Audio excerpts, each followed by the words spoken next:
Come from a family of farmers. My uncles, my aunt are all farmers.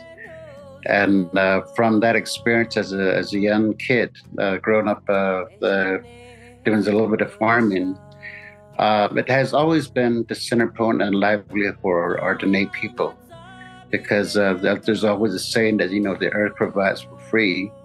And that was the livelihood for the majority of the Navajo farmers who live along the river, and those who do dry farming on the central part, well, all over the reservation. And when it comes to livelihood, it becomes a life to them. Just like they say, water is life, so is the Mother Earth. It's part of our four elements, like the air, fire, and water. So the element is very important for Diné culture, Diné tradition. Anything that involves with food, anything that involves with family tradition, all the way into the harvesting and all that involves with everything, prayers, song, dances. And that's all part of that livelihood that's in circle with the Navajo people. And one of the sad news that I have to share with you is the Navajo Nation took upon the Supreme Court of the United States for their water rights. And they got turned down last week, 5-4 decision. Said we don't have water rights, and and this is a devastating to the Navajo people. So what the tribe is going to do now, I have no idea. Which direction they're going to turn to, I have no idea. But with projects like this from outside resources, this will benefit the Navajo Nation greatly. We have always been resilient. We've always found a way to continue, with life. And it's something that, we all have to stick together. Everything comes from the earth. Every living being comes from the earth.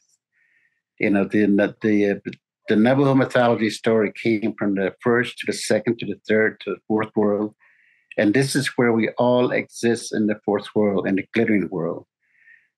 What do we have? We're taking everything in the wrong direction.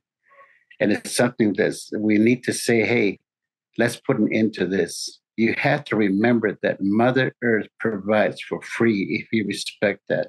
If you pray along with that, it listens to you. And it's something that I've learned I would say at an earlier age, because I've been told this from the very beginning that, respect this. And I've always remembered that from, because I've worked at farm fields when I was younger, and I know this. And everything that encounters what we have now is sacred. And that's very, very, very important. Mother Earth is sacred. And for our traditional ways, we turn towards our first people. We turn towards Mother Earth, Father Sky, Grandfather Sun, Grandmother Moon. These are the life that that's given us meetings that where it'll hopefully it'll make heads turn for other people as well. Like they say, listen to the indigenous people. These are the first people of the earth. These are the people that have more knowledge than anybody else. I know we deal with technology, we deal with convenience, but maybe once in our lives, let's put that aside and say, hey, let's do something now and respect Mother Earth. Let Mother Earth heal, because that's the healing will come from there to heal ourselves as well. And that's where I look at things right now. But the corn pollen is it's very, very sacred. And I have that with me. I have seeds I have those with me, and I carry that with me. And the corn pollen is used to cleanse yourself, to purify yourself, to let Mother Earth know that you're grateful. You're given life because of that. And that corn pollen is shared with other members who are very traditional, and can be shared with other people who are willing to make sacrifices that thank you, Mother Earth. You say your prayers with this, I will walk in beauty, above me, below me, behind me, all around me. That's what it's made for. In all direction, you ask for peace, strength, gratitude. That's what it's there for. That's what that corn pod is there for. And you pray for other people as well.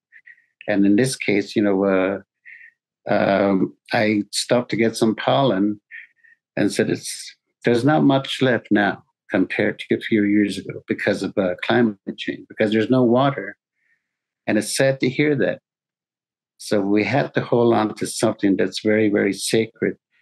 So what can we do now? Again, let's work together, not only here, but there as well. And I think this project is a very, very, has great potential. It has a good beginning. And once you get it on board, you'll continue to reinforce others to say, hey, let's do something for ourselves and for others as well through this project, because it has many possibilities. And that's the way I look at this project. And I'm very grateful to be part of it as well. So I'm very thankful for that. Remember that Mother Earth is life. Without that, we wouldn't be here. We all came from the earth. People just don't understand it. We're all one. Like they say, we're one human, one earth. And, we come from Mother Earth. Everything goes back to Mother Earth. And it's part of that prayer that, if you're blessed with that, you can do somebody good in the long run, in the next generation. And it's how your spirits carry on. And spirits takes care of other people. So when you pray to your ancestors. And like Albert says, it listens to you, it waits for you. It's all up to you. So if you ask for help, you get blessing for everybody, it'll be there for everybody. You'll hear it in the wind. It'll speak to you. That's what I like about this thing.